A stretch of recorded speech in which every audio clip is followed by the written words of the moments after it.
Jackson, Mississippi says she hasn't had clean running water in more than 2 weeks. So to get by, she says she's been collecting rainwater to flush the toilet, boiling water from her pre-filled bathtub just to wash her dishes. She describes the whole thing as absolutely horrible.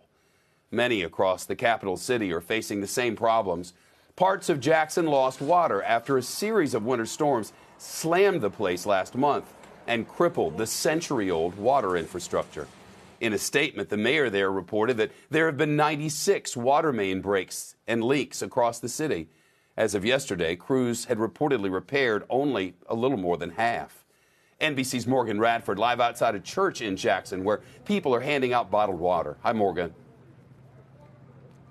Shepard, good evening. You can see the people driving up here now to collect these donated bottles of water. But I have to be honest with you. The bottom line is this is a city in crisis. We're talking for more than 2 weeks, nearly 200,000 residents here in Jackson who have not had drinkable water. And that's not to mention the thousands more who simply do not have any running water at all. As you mentioned just earlier, we spoke to people who were putting out buckets on their back deck just to catch the rain. Others who were boiling these plastic bottles of water just so they could brush their teeth or wash their hands in the middle of a pandemic.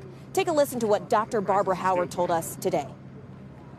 How long have you been collecting these buckets of water? So this rainwater came on Monday, and I had been praying for the rain so that I wouldn't have to go to distribution sites to collect water. I brushed my teeth and washed my hands with bottled water. I put it in the microwave for a little while, and then I just pour it over the sink as a flow and wash my hands and brush my teeth that way.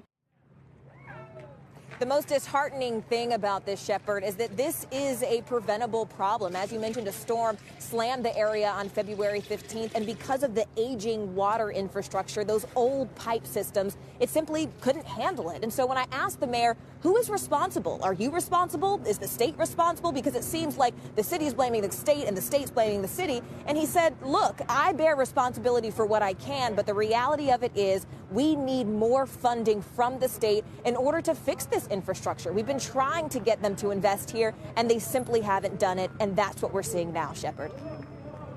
And hoping for a water disaster declaration, which they're hoping they'll get from the federal government. Thanks so much. The Biden administration.